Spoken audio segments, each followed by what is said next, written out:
자, 할렐루야. 주님의 이름으로 환영합니다. 이제 수요일 날 참으로 오랜만에 우리가 이렇게 모여가지고 하나님 앞에 예배하고 말씀을 보는 그런 그 귀한 시간을 갖게 되었습니다. 지난 월요일부터 새벽 기도회를 하면서 제 마음에 정말 새벽 기도를 하니까 살 것 같다 이런 마음이 들어요. 여러분, 그동안 새벽 기도회를 갖지를 못하고 이렇게 여러 날을 지내오면서 영적으로도 메마르고 마음의 답답함과 그리고 안타까움 이런 그 마음들이 아주 굉장히 컸는데, 비록 많은 분들이 나오시지는 못해도 기도하는 분들과 함께 찬송하고 말씀 보고 또 간절히 하나님 앞에 간구하면서 하루를 시작하는 게 이게 하나님의 크신 은혜로구나, 인 것을 다시 한번 느끼게 됩니다. 오늘 수요일 날 이제 대표들만 이렇게 나오셨지만 오늘 이 시간 하나님께서 우리 모두에게 크신 은혜를 꼭 부어주시리라고 믿고, 하나님의 크신 은총으로 우리 모두가 주 안에서 새롭게 서는 그러한 그 복된 시간이 될 수 있기를 간절히 바랍니다. 자, 여러분 축복합니다. 자, 이제 오늘 여러분들과 함께 코로나19 상황과 교회 환경 선교라고 하는 그런 그 주제를 가지고 함께 공부하는 그런 그 시간을 갖도록 하겠습니다. 여러분, 제가 목회를 시작할 때부터 하나님 앞에 늘 기도했던 게 있습니다. 그게 뭐냐면은 우리 한국 교회가 기독교 역사가 우리 130년이 넘었는데, 제가 이제 목회를 시작할 때에는 100년이 막 넘을 그러한 그 무렵이었습니다. 이 100년의 그러한 그 역사를 가지고 있는 한국 교회가 우리 한국 사회와 이 민족에게 정말 하나님의 사명을 어떻게 잘 감당해야 될까요? 정말 우리 교회가 힘써서 하나님 앞에 구해야 할 그런 그 믿음의 실천들이 어떤 모양으로 나타나야 될까요? 이렇게 기도를 제가 어려서부터 좀 했습니다. 그때 제 마음속에 두 가지 그러한 그 마음이 들었는데, 그게 뭐냐면, 하나는 통일을 준비하는 그런 그 교회가 되어야 되겠다. 이 민족의 통일을 위해서, 우리나라의 그런 그 통일을 위해서 준비하는 그런 그 교회가 되어야 되겠다. 이게 우리 시대에 아주 중요한 그런 그 과제이고 사명이다라고 하는 그런 그 생각이 들었고요. 또 하나는 환경 문제에 대해서 하나님 앞에 우리의 그런 그 믿음을 신실하게 세우고 하나님이 기뻐하시는 바대로 걸어가는 그런 그 교회가 되었다라고 하는 것이 저의 그런 그 목회를 시작을 하면서 가졌던 기도 제목이기도 합니다. 여러분, 이 환경 문제는 지금 어느 누구나 다 이야기를 하지요. 누구나 다 이야기를 합니다. 여러분, 지금은 여기 이제 선생님들도 계십니다만, 학교에서 우리 아이들을 가르치는 학교에서도 가장 중요한 그러한 교과 그 내용 가운데 하나가 환경 문제입니다. 환경 문제, 아주 심각한 그러한 그 문제이고, 유엔과 그리고 정부 기관의 그러한 모든 그러한 일들 속에서 환경을 이야기하지 않고서는 오늘의 그러한 그 삶의 문제를 제대로 풀 수 없다라고 하는 거 누구나 다 잘 알고 있습니다. 그럼에도 불구하고 교회는 이 환경 문제에 있어서 사실은 좀 깊은 그런 그 잠을 자고 있다, 이런 생각이 들고, 요즘은 이제 좀 많이 달라졌습니다만은 저는 그래서 우리 전동교회가 무엇보다도 우리가 세상을 하나님의 복음을 가지고 섬기되, 무엇보다 이 기후 문제, 환경 문제를 하나님의 그러한 그 말씀을 가지고 잘 섬기는, 그래서 우리 모두가 살아야 할 그러한 그 길을 밝히 드러내는 그러한 그 교회로 우뚝 설 수 있기를 저는 소원하면서 기도하고 있습니다. 여러분들 그러한 그 시간의 일환으로 생각을 하시고 함께 기도하면서 오늘 내용을 좀 살펴보았으면 좋겠습니다. 오늘 내용은 사실은 지지난 주에 추석 연휴가 있기 전에 이제 코로나19 상황과 교회 환경 선교라고 하는 것을 이제 유튜브로 여러분들에게 한 50분 정도 이렇게 말씀을 드렸습니다만은, 오늘 시간을 이어서 계속해서 말씀을 좀 드리려고 합니다. 그런데 지난번에 중간에서 이렇게 토막이 났기 때문에 오늘 복습하는 의미에서 다시 한번 여러분들 다 듣고 아는 그런 그 내용이지만 간략하게 살펴보고 그 다음 이야기를 좀 이어가도록 이렇게 하겠습니다. 자, 화면을 좀 띄워주시기 바랍니다. 코로나19 상황과 환경 선교.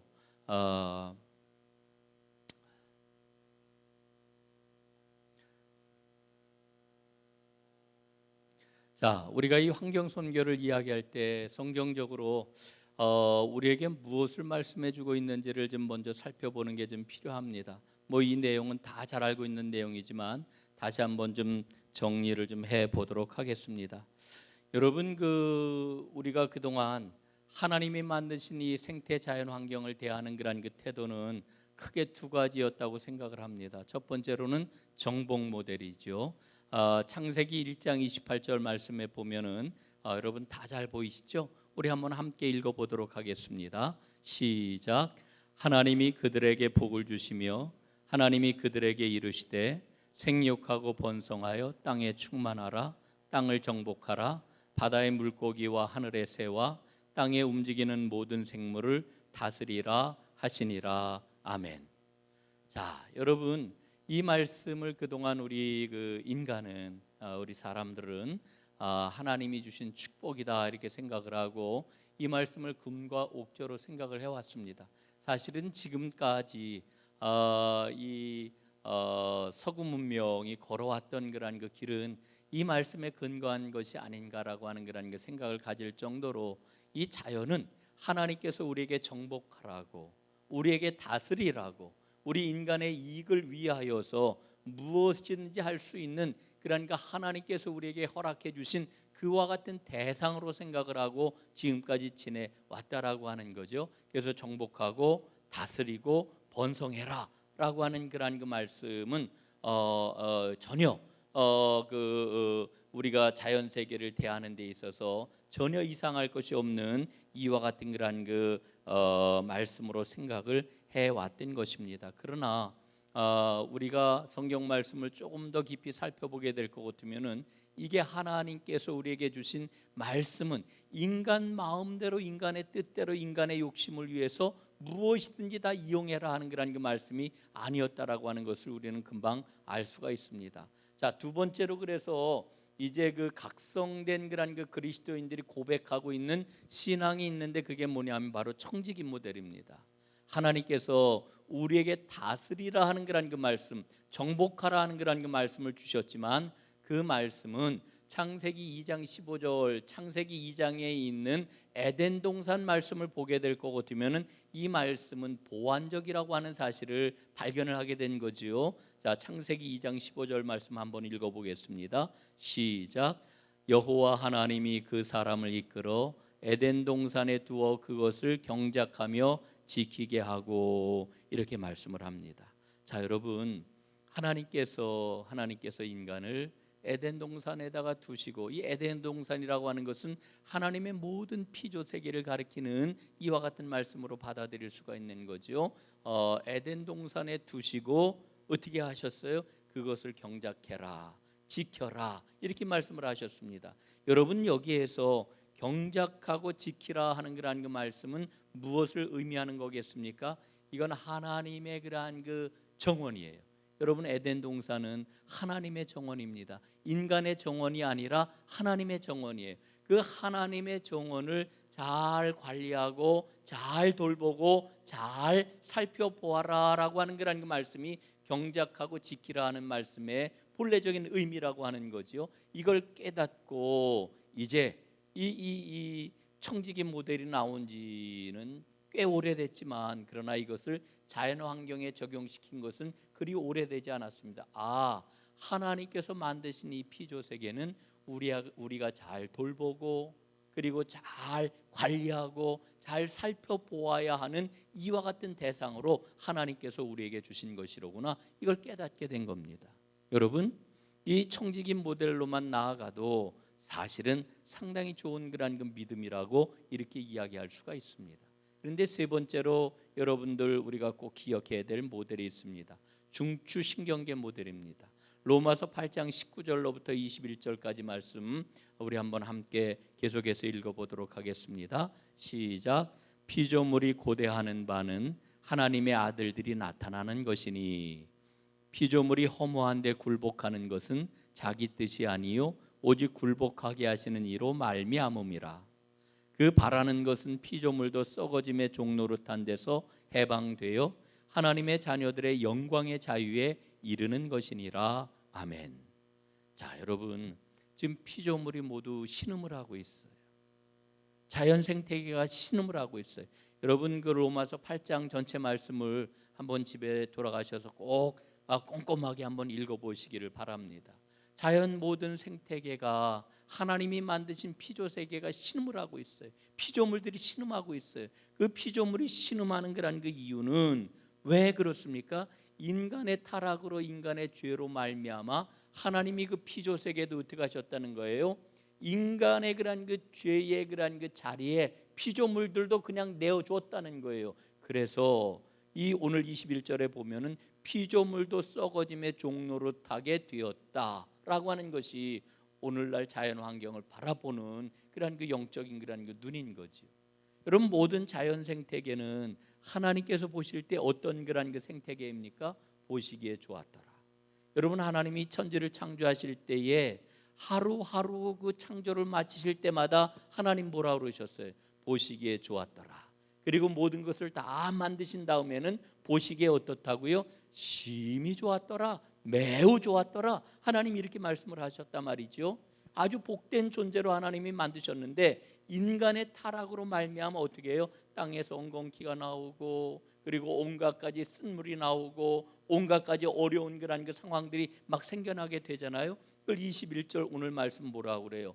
피조물도 썩어짐의 종노릇한 데서 여러분 인간이 타락함으로 죄의 종노릇하는 이와 같은 사망의 자리로 떨어졌는데 인간만 그런 게 아니라 피조물도 하나님께서 똑같이 그렇게 종노릇한 데다 내어주셨다는 거예요.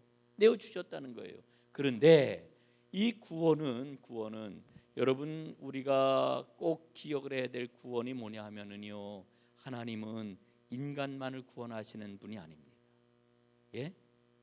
오늘 그 로마서에서도 말씀을 하고 사도행전에서도 말씀을 하고 거듭해서 우리에게 일러주고 있는 바울 서신서에서 계속해서 나오고 있는 그러한 그 구원의 그러한 그 내용이 뭐냐면 총체적인 구원이에요.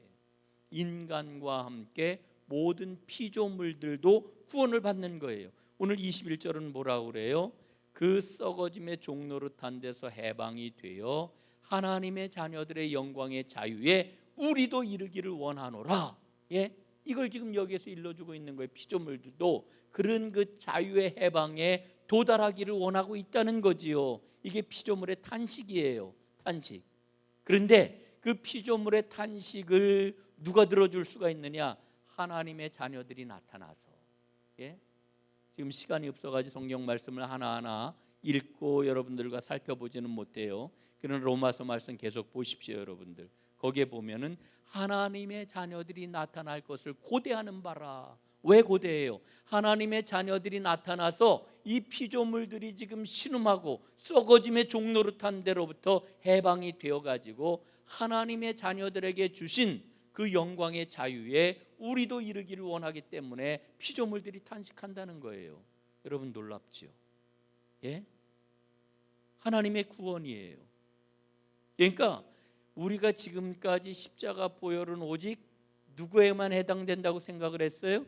인간만을 구원한 걸로만 생각을 했는데, 그런데 사실은 성경 전체를 보니까 인간이 죄를 저지르고 타락함으로 말미암아 모든 피조 세계가 타락을 했고, 그 타락으로 말미암아 지금 썩어짐의 종노릇한 데서 고통을 받고 있는 피조물들이 탄식을 하고 있는데, 그 탄식의 내용이 뭐냐 하면은 바로 하나님의 자녀들이 나타나서 우리도 영광의 자유에 이르도록 우리를 이끌어 주기를 바란다 라고 하는 것이 피조물들의 탄식이라는 거예요.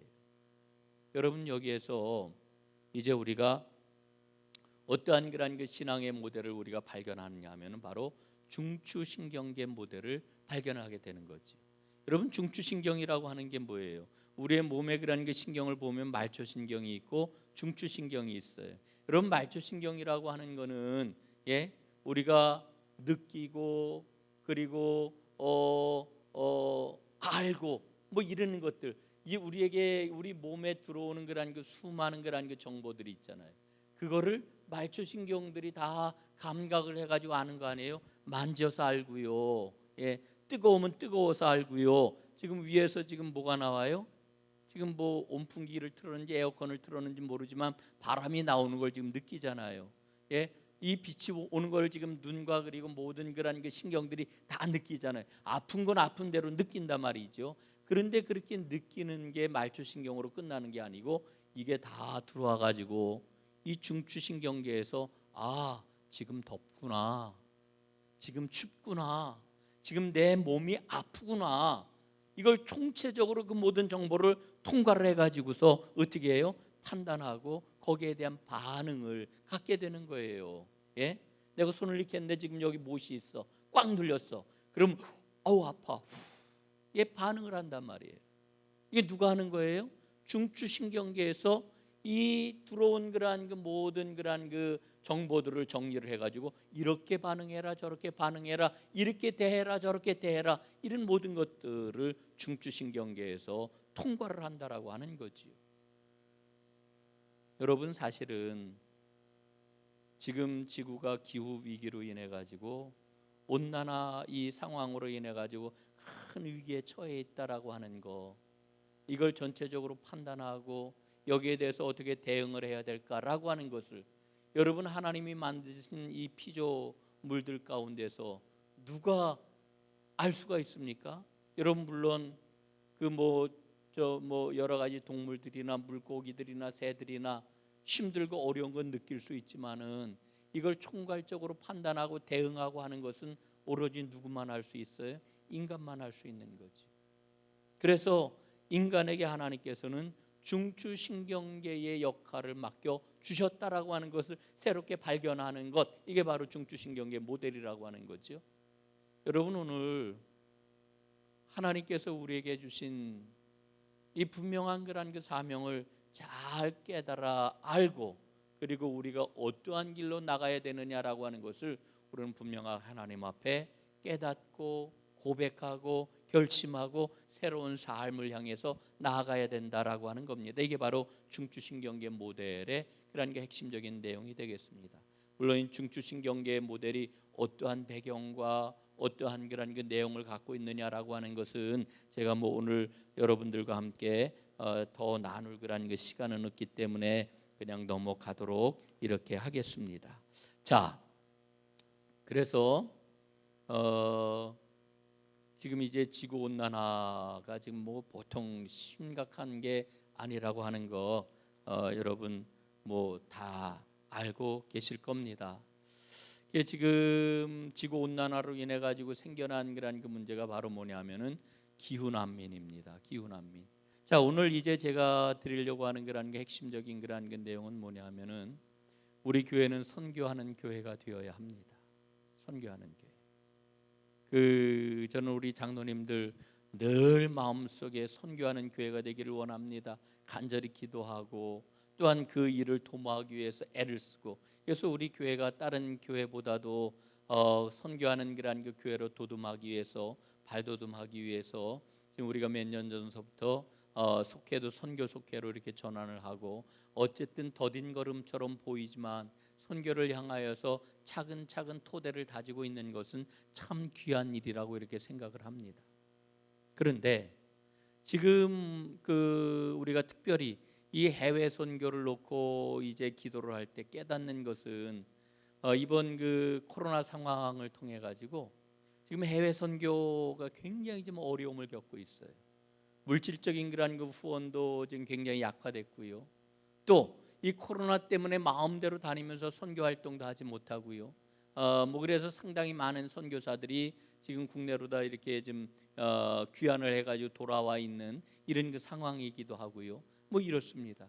그런데 사실은 이 코로나 상황을 보면서 우리는 이 환경 문제의 심각성을 깨달으면서 앞으로 그러면 선교가 어떻게 해야 될까, 어떻게 돼야 될까라고 하는 이와 같은 의문을 갖게 되는 거죠.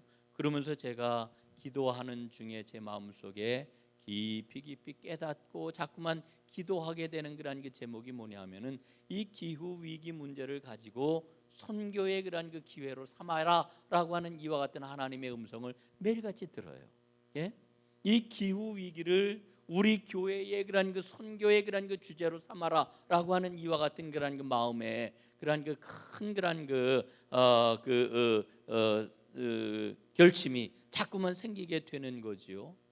여러분, 사실은 지금 이 기후 위기로 인해 가지고 기후 난민들이 지금 생겨나고 있습니다. 기후 난민.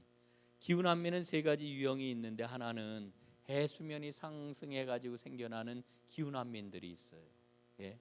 여러분 그 지금 상황을 보게 될 것 같으면은 세계 인구의 40%가 해안에서부터 100km 이내에 지금 살고 있어요. 그리고 한 1억 명 정도의 그러한 그 세계 인구 가운데 1억 명 정도가 이 해수면에서 1m밖에 안 되는 이런 그 높이가 바다에서 1m밖에 안 되는 이런 높이에서 지금 1억 명이 살고 있어요. 그러니까 여러분 만약에 해수면이 한 30cm가 높아진다 이러면은 지금 뭐 전 세계적으로 엄청난 그런 그 재앙이 다가오게 되는 거지요.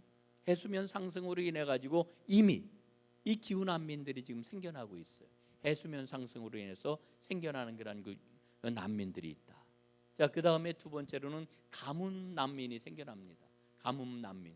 이 가뭄 난민은 뭐 인도라든지 방글라데시라든지 혹은 몽골이라든지 특히 아프리카 지역이 심각하지요.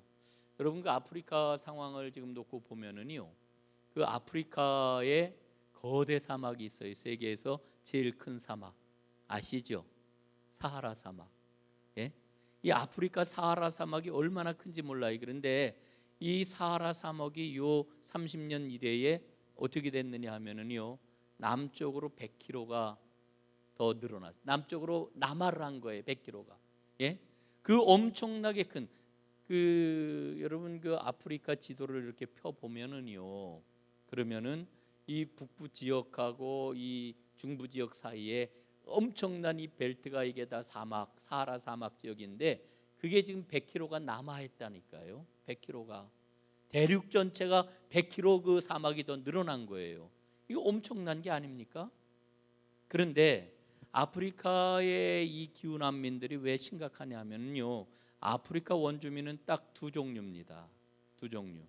하나는 그 가축을 키우는 유목민들. 또 하나는 정착해서 농사를 짓는 정착민들. 이 두 종류가 이 아프리카 원주민들의 그러한 그 대표적인 그러한 그 유형인데요. 여러분 유목민은 우리가 잘 알고 있는 것처럼 늘 뭐를 찾아다니는 사람들이에요? 양을 키우고 염소를 키우고 소를 키우고 뭐 이러면서 뭐를 찾아다녀요? 목초지를 찾아다닐 거 아니에요. 목초지. 그런데 이가 비가 안 오니까 목초지가 어떻게 돼요? 목초지가 말라버리는 거예요. 그러니까 이 사람들이 어디로 가요? 풀이 있는 곳으로 찾아가다 보니까 누구하고 부딪히게 될까요? 정착해서 살고 있는 원주민들, 농사짓는 사람들하고 부딪히는 거예요. 여러분 이게 아프리카 부족 간의 싸움이 여기에서 생겨나는 겁니다. 이게 보통 심각한 문제가 아니에요. 그러니까 아프리카에 지금 생겨나고 있는 종족 간의 갈등, 질병의 문제, 또 먹지 못해서 생겨나는 기아의 문제, 뭐 우리가 그 늘 뭐를 봐요? 우물파기 뭐 이런 것들 지금 막 후원하고 이런 거 텔레비전에서 늘 보잖아요. 그러니까 아프리카의 그 대부분의 문제는 다 이 기후 문제하고 연관이 되어 있다. 기후 위기와 연관이 되어 있다. 이렇게 생각을 하면은 틀림이 없는 겁니다. 그다음에 세 번째로는 홍수와 태풍 난민을 우리가 또한 볼 수가 있습니다. 자, 그런데 제가 그 오늘 여러분들과 함께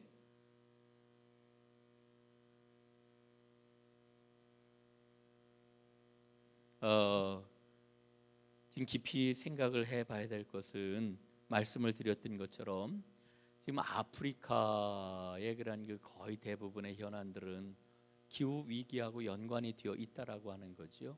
빈곤의 문제, 질병의 문제, 환경 파괴의 문제, 사회적인 갈등의 문제. 그래서 이 아프리카의 그런 고통의 현장과 주민들을 우리가 이 기후 위기라고 하는 눈으로 새롭게 보는 게 우리 선교를 위해서 아주 절실하게 필요하다는 거예요. 여러분 여기뿐만 아니라 우리가 그 이 동남아시아와 서인도 인도 사이에 있는 여러 그러한 그 동남아의 그러한 그 나라들도 있는데 로힝야족 같은 경우에도 사실은 그들이 왜 이주민이 될 수밖에 없느냐? 이 기후 위기하고 아주 밀접한 연관이 있어요. 예? 기후 위기하고 지금 얼마나 많은 사람들이 학살을 당하고 있습니까? 그래서 이런 그 문제들에 대해서 우리가 이들을 기후 위기와 기후 난민이라고 하는 그러한 그 눈을 가지고서 새롭게 볼 필요가 있습니다. 여러분 이게 왜 중요하냐면은요. 여러분 지금까지 우리는 모든 것들이 그저 무취한 그런 그 상태에서 복음을 전하면 되는 걸로 이렇게 생각을 해왔어요.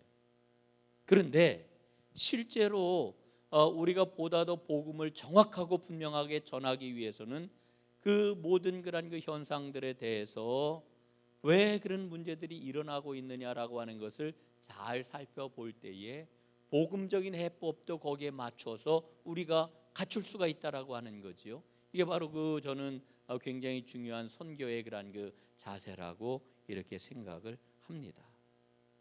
자, 그래서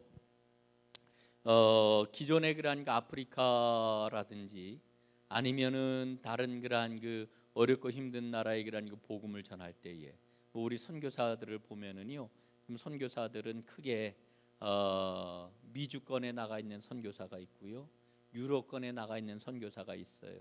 이런 그 나라들에 나가 있는 선교사들은 대부분 사실은 선교사라고 하는 이름을 붙였지만 우리 한인들을 대상으로 해서 복음을 전하는 이런 그 분들이라고 보면은 거의 맞아요. 예? 그 이외에 아시아권이라든지 동남아시아나 뭐 아니면 인도나 뭐 아니면은 아랍권이라든지 아니면 아프리카라든지 혹은 저 남아메리카라든지 이런 곳으로 나가 있는 그런 그 선교사들은 기존의 그런 그 선교를 어떻게 해왔느냐 하면 열심히 복음을 전하고 예배당을 건축하고 그리고 선교센터를 만들고 이렇게 하는 것들이 선교의 그런 그 전형이었다라고 하는 거지요. 그런데 그 거기에 대해서 우리는 이제 좀 새로운 그런 그 눈도 가질 필요가 있다고 생각을 해요. 여러분 아프리카에 가면은 기후 난민 캠프가 그 서 있는데 이 난민 캠프에 70만 명이라고 하는 그런 그 사람들이 늘 교체가 되고 있는 것을 보아요.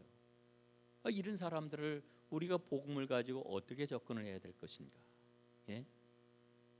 그래서 여기에 어떻게 의료 선교를 하고 어떻게 사람을 세우는 이와 같은 선교를 하고 그러면서 그들에게 가장 적실하고 정확한 그러한 그 복음을 선포하면서 나아가야 될 것인가?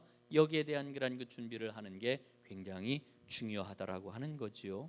사실은 어떻게 보면은 이 기후 환경 선교를 한다고 그래 가지고 선교의 그러한 그 내용이 완전히 달라질 건 없어요. 그러나 바라보는 그러한 그 관점이 달라지게 될 때에 그보다 더 구체적이고 실질적인 그러한 그 선교의 열매들을 맺을 수 있는 이런 그 선교 전략들이 나오게 된다라고 하는 거지요.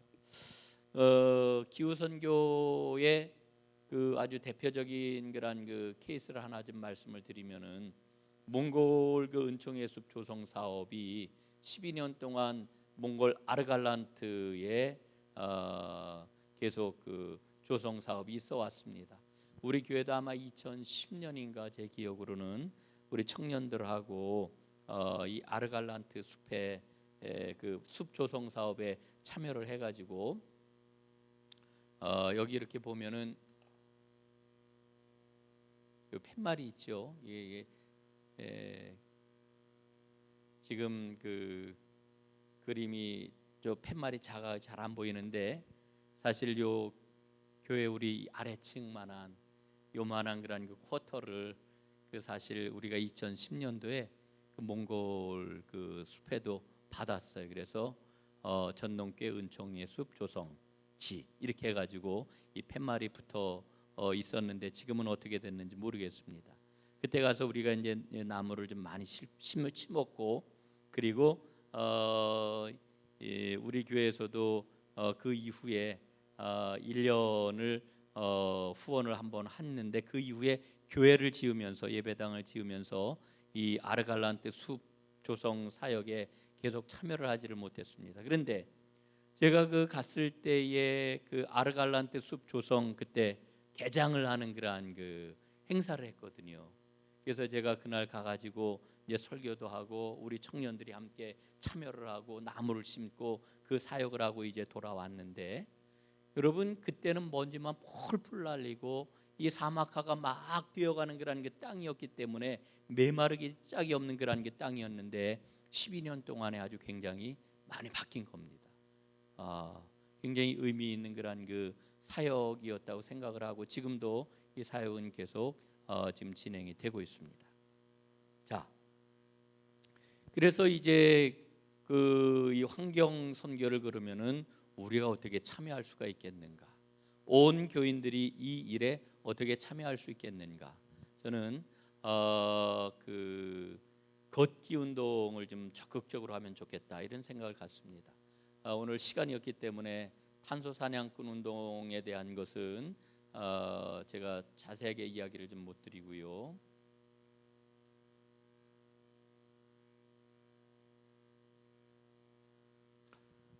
걷기 운동, 그다음에 자전거 타기 운동, 그다음에 대중교통 이용하기 운동.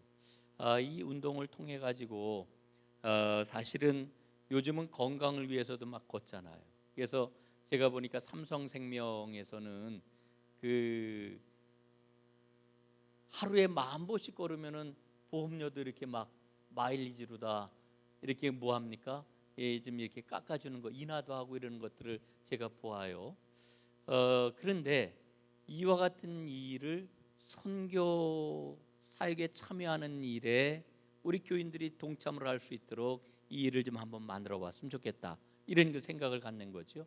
여러분 이를테면 하루에 10,000보를 걷는다라고 하면은 10,000보가 걸으면은 이제 교회에서 선교 기금을 100원을 적립을 하는 겁니다.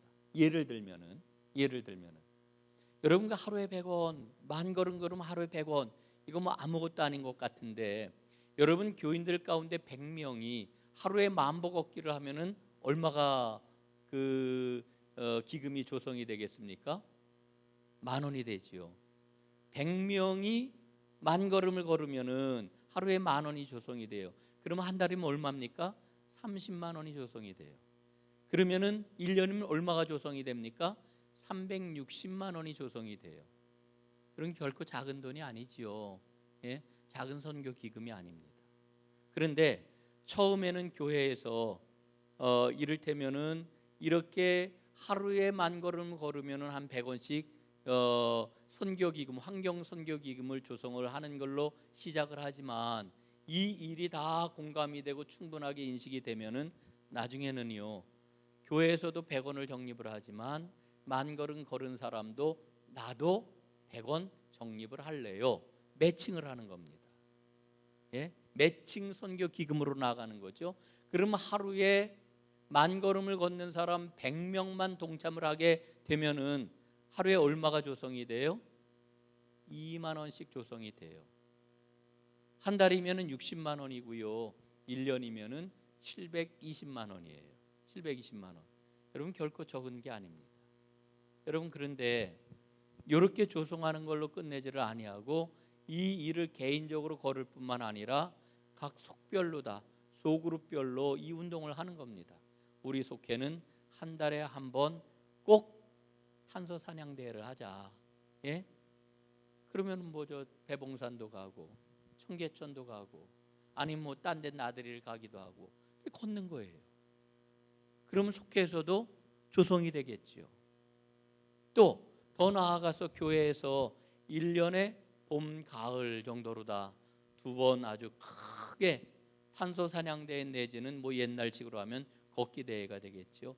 아프리카 환경 선교를 위한 걷기 대회 뭐 이렇게 하면은 그날 그 참여하는 분들이 헌금을 하기도 하고 그날 걷는 그런 그 사람들이 열심히 많이 참여해가지고 걷게 되면은 아마 그 1년에 2번 갖는 그런 그 행사를 통해서도 굉장히 많은 그런 그 선교 기금이 이제 축적이 될 수가 있을 것입니다. 그래서 제가 생각을 할 때에는 100명만 참여한다라고 하면은 1년에 1,000만 원은 그냥 선교 기금이 조성이 되겠다. 그리고 조금만 더 열심을 내고 전 교회가 역량을 아주 집중해서 투여를 하게 될 것 같으면은 2천만 원 1년에 조성하는 것도 어렵지 않겠다라고 하는 이런 확신을 갖습니다. 그러면은 여러분 1년에 2천만 원 혹은 1년에 1,000만 원 우리 교회에서 선교 기금을 마련을 해가지고 아프리카 혹은 그 다른 지역이라 할지라도 이 기후 위기로 인해 가지고 어려움을 겪는 사람들에게 복음을 전하는 환경 선교의 그런 아주 가장 적절하고도 적합한 선교의 모델들을 우리가 만들어 나갈 토대는 되겠다는 그런 생각을 갖습니다. 그런데 요즘 제가 우리 교인들에게 이 말씀을 몇 사람에게 좀 이렇게 나눠 보니까요, 특별히 이 젊은 그런 그 그룹에서는 그 너무나 좋습니다.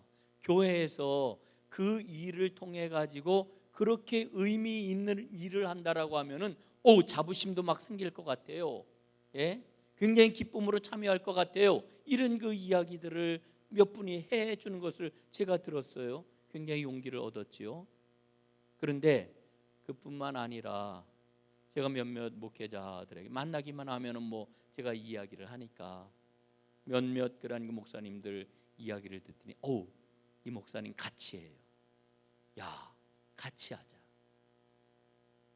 그래서 제가 다시 한번 좀 기도하고 주변을 돌아보니까 교회마다 1년에 이 선교 기금을 모을 수 있는 그런 그 실력은 다 달라요.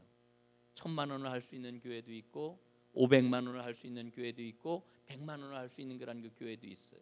아무리 작은 교회라도 50만 원, 100만 원 할 수 있을 거라고 이렇게 생각이 들어요. 그러면은 그런 교회들이 정말 몇몇 교회만 모여지게 된다라고 하면은 1년에 한 3천만 원 혹은 1년에 한 5천만 원 이렇게 정기적으로만 이게 모아지게 된다라고 하면은 우리 한국 교회가 이 기후 위기 상황 가운데에서 새로운 그러한 그 기후 위기를 극복하기 위한 환경 선교의 새로운 모델과 새로운 그러한 돌파구를 만들어낼 수가 있겠구나라고 하는 그러한 그 마음의 확신을 갖게 되는 거지요. 여러분, 오늘 제가 지난주에 여기까지 얘기했는데 또 여기까지밖에 못 왔는데 여러분 이를 위해서 오늘 저와 함께 이 말씀을 나누고 말씀을 들은 여러분들은 함께 기도해 주시기를 간곡하게 부탁을 드립니다. 여러분, 저는요, 우리 교회가 우리 서울연회에서 어떻게 이 서울연회를 잘 섬길 수 있을까? 우리 한국감리교회를 어떻게 잘 섬길 수 있을까? 이 환경선교, 특별히 이 기후 위기를 맞고 있는 우리의 그런 현 상황 속에서 이 환경선교, 기후 위기를 극복하기 위한 환경선교의 열심과 그리고 좋은 그런 그 돌파구를 하나 만들어낸다라고 하면은 저는 한국교회에 정말 큰 새로운 그런 그 이정표를 세우는 일이 될 거라고 하는 확신을 갖습니다.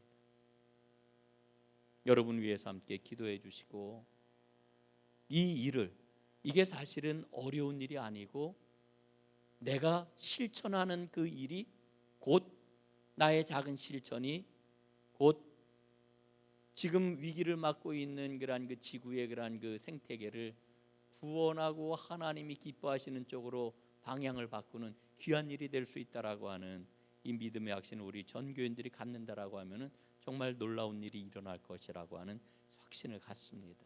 이 일을 위해서 여러분들 함께 기도해 주시고 이 일을 좀 잘 펼쳐 나갈 수 있도록 구체적으로 하나하나 이제 장로님들과 의논하면서 잘 준비를 해야 되리라 이렇게 생각을 합니다.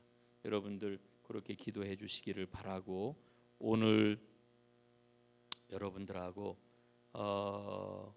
이제 나누는 그러한 그 말씀은 여기까지 나눠야 되리라 이렇게 생각을 합니다. 우리 기도하겠습니다. 아버지 하나님 고맙습니다.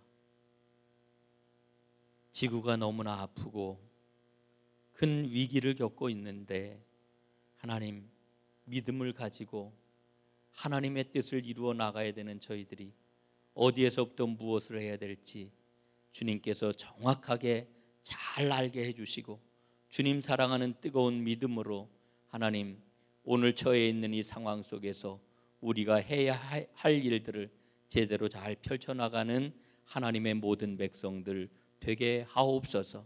하나님, 기후 위기를 맞고 있는 기후 난민들을 향해 하나님의 복음을 전하기를 원하는데 이 일을 앞장서서 겸손하게 정성껏 잘 섬겨 나아가는 우리 전농교회가 될 수 있도록 하나님 축복 나리워 주옵소서.